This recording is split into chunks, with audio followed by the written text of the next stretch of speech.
Hello, welcome to study classes. So आज हम लोग डिस्कस करने वाले हैं क्लास 12 का इतिहास का जो आप लोगों का अध्याय नंबर 2 है।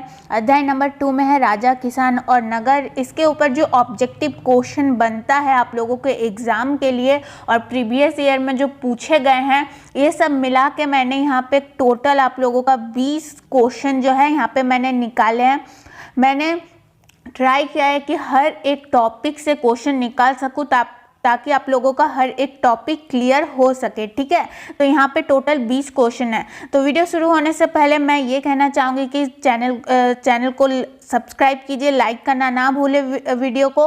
और इससे संबंधित आप लोगों का जो क्लास 12 है, इतिहास, पॉल साइंस, जियोग्राफी, सबके ऊपर वीडियोज़ आने वाली है क्लास 12 का भी। तो जो चैनल को सब्सक्राइब करना बिल्कुल ना भूले और डिस्क्रिप्शन को चेक कर लीजिएगा, उसमें इम्पॉर्टेंट वीडियो के लिंक आप लोगों को मिल जाएंगे। अब चलिए बिना किसी टाइम वेस्ट किए हुए आगे बढ़ते हैं क्वेश्चन नंबर 1 की तरफ।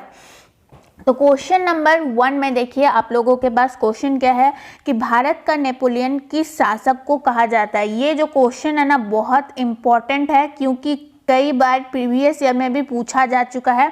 तो इस वाले जो आप लोगों का 2021 में एग्जाम है उसमें भी ये क्वेश्चन बन सकता है। ठीक है, तो क्या है यहाँ पे क्वेश्चन, भारत का नेपोलियन किस शासक को कहा जाता है। तो भारत का नेपोलियन जो है वो समुद्रगुप्त को कहा जाता है। ठीक है, समुद्रगुप्त। इस चैप्टर में आप लोगों ने बहुत सारा टॉपिक पढ़ा होगा, जैसे कि चंद्रगुप्त मौर्य के बारे में पढ़ा होगा, मौर्य साम्राज्य के बारे में पढ़ा होगा, फिर तक्षशिला जैसे, फिर जो 16 महाजनपद थे, 16 महाजनपद के रूप में आपने पढ़ा होगा। 16 महाजनपद में मगध जो है सबसे शक्तिशाली प्रदेश था। तो अगर आप लोगों को ऐसे ऑब्जेक्टिव क्वेश्चन के ऊपर वीडियो चाहिए तो भी आप लोग कमेंट बॉक्स में कमेंट कर सकते हैं। ठीक है, तो चलिए अब क्वेश्चन नंबर 2 की तरफ आगे बढ़ते हैं। क्वेश्चन नंबर 2 में है कि तक्षशिला किस राज्य में स्थित है। मैंने अभी बात की तक्षशिला की, ये क्वेश्चन भी इम्पॉर्टेंट है। तक्षशिला मैप में भी पूछा जा सकता है आप लोगों का। मैप में अगर आप लोग के बोर्ड में मैप आता है तो मैप में भी पूछा जा सकता है तक्षशिला कहाँ उपस्थित है। तो जो तक्षशिला है वो गांधार राज्य में उपस्थित है। ठीक है, याद रखना है कि गांधार राज्य में उपस्थित है। क्वेश्चन नंबर 3 देखिए, कालिदास किसके समकालीन थे, यानी कालिदास किस साम्राज्य के समय में थे, समकालीन थे। तो कालिदास जो थे वो चंद्रगुप्त के समय के थे। ठीक है, चंद्रगुप्त के समय के थे। याद रखना ये क्वेश्चन आप लोगों को। आप लोग क्या कीजिए, नोट बना लीजिए या फिर स्क्रीनशॉट लेते जाइए। जब मैं आंसर बता रही हूँ, आंसर को टिक कर रही हूँ, तो आप लोग स्क्रीनशॉट ले सकते हैं या फिर नोट कर सकते हैं ताकि आप लोगों का रिवीजन भी होता जाए साथ साथ में। ठीक है, अब चलिए क्वेश्चन नंबर 4 में क्या कहा गया है कि भारतीय इतिहास का कौन सा काल स्वर्णकाल कहा जाता है। ये जो क्वेश्चन है ना, ये वेरी इंपॉर्टेंट वाला क्वेश्चन है। ये क्वेश्चन बहुत बार पूछा गया है और इस टॉपिक से भी सब्जेक्टिव क्वेश्चन भी आप लोगों के बनते हैं कि भारतीय इतिहास का कौन सा काल स्वर्णकाल कहा जाता है। ये ऑब्जेक्टिव है, सब्जेक्टिव पूछा जाएगा कि क्यों कहा जाता है। तो भारतीय इतिहास में जो है वो गुप्त काल को स्वर्णकाल का युग कहा जाता है। किस काल को कहा जाता है? तो गुप्त काल को स्वर्णकाल कहा जाता है। ठीक है, क्वेश्चन नंबर 4 क्लियर हो गया है। तो चलिए अब बढ़ते हैं क्वेश्चन नंबर 5 की तरफ कि वामभट्ट की रचना कादम्बरी किस शासक का वर्णन है। देखिए, कादम्बरी में किस शासक का वर्णन है, कादम्बरी में किस शासक का वर्णन है। तो हर्षवर्धन का वर्णन यहाँ आप लोगों को देखने को मिल जाएगा, कादम्बरी। अब कादम्बरी किसकी रचना है? तो वामभट्ट की रचना है। ठीक है, अब चलिए क्वेश्चन नंबर 6। क्वेश्चन नंबर 6 में है चीनी यात्री फाहियान किस शासक काल में भारत आया था। फाहियान, चीनी यात्री जो यात्रा करते थे और यात्रा वृत्तांत लिखा करते थे, उसको यात्रा वृत्तांत यात्री कहते हैं। ठीक है, तो चीनी यात्री यानी विदेशी यात्री जो फाहियान थे वो किसके शासन काल में भारत आए थे, यानी उस समय भारत का शासक कौन हुआ करता था। तो विक्रमादित्य। विक्रमादित्य के समय में जो है, विक्रमादित्य के समय में फाहियान जो है वो हमारे देश आए थे। ठीक है, अब चलिए क्वेश्चन नंबर 7 की तरफ बढ़ते हैं कि अशोक के कुल कितने अभिलेख अभी तक प्राप्त हुए हैं। पुरातत्ववेद जो हैं उन्होंने अशोक के कितने अभिलेख अभी तक प्राप्त करवाए हैं। ठीक है, तो क्वेश्चन नंबर 7 का जो है वो आंसर हो जाएगा 44, यानी 44 जो है वो अभी तक अभिलेख हमें प्राप्त हुए हैं जो कि अशोक के समय के माने जाते हैं। ठीक है, अब चलिए आगे बढ़ते हैं क्वेश्चन नंबर 8 की तरफ। तो भारत की सबसे प्राचीनतम लिपि, भारत की सबसे प्राचीनतम लिपि क्या थी? तो ये बहुत ही इजी सा क्वेश्चन है। तो भारत की सबसे प्राचीनतम लिपि ब्राह्मी थी। ठीक है, ब्राह्मी थी भारत की सबसे प्राचीनतम लिपि। अब क्वेश्चन नंबर 9, कलिंग युद्ध का वर्णन किस अभिलेख में किया गया है? कलिंग युद्ध का वर्णन किस अभिलेख में किया गया है? मुझे जहाँ तक याद है, शायद मैं गलत भी हो सकती हूँ, ये आप लोग देख लीजिएगा, लेकिन कलिंग युद्ध जहाँ तक मुझे याद है ये उड़ीसा में हुआ था। ठीक है, उड़ीसा में हुआ था कलिंग युद्ध। तो कलिंग युद्ध का वर्णन किस अभिलेख में किया गया है? तो किस अभिलेख में किया गया है? 13वें शिलालेख में इसका वर्णन किया गया है कलिंग युद्ध का। ठीक है, क्वेश्चन नंबर 10 देखिए। क्वेश्चन नंबर 10 में है पाटलिपुत्र को किस राजा ने सर्वप्रथम अपनी राजधानी बनाई थी? यानी कौन सा राजा था जिसने पाटलिपुत्र को सबसे पहला अपनी राजधानी बनाई थी?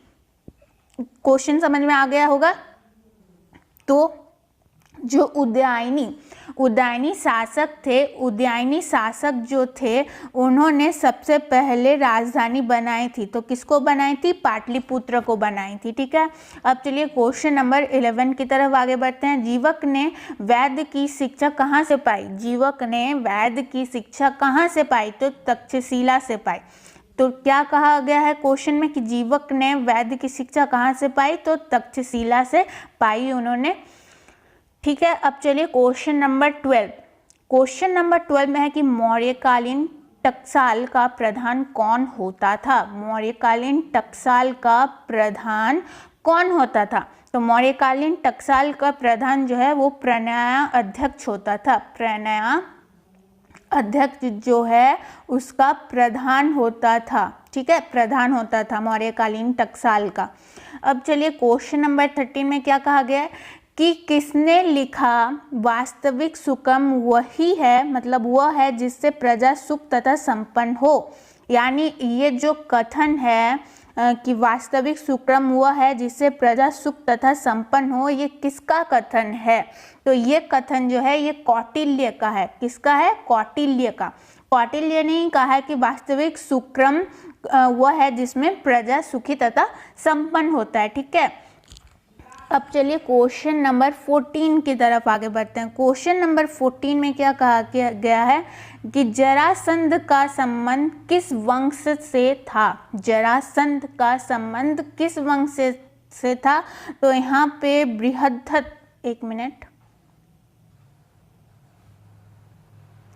बृहद्रथ वंश जो था वो जरासंध का संबंधित था। ठीक है, अब चलिए क्वेश्चन नंबर 15। संघ संवत की शुरुआत कब से मानी गई है? संवत कई प्रकार के होते हैं, यानी एक कैलेंडर डेट की तरह इसको बोला जाता है।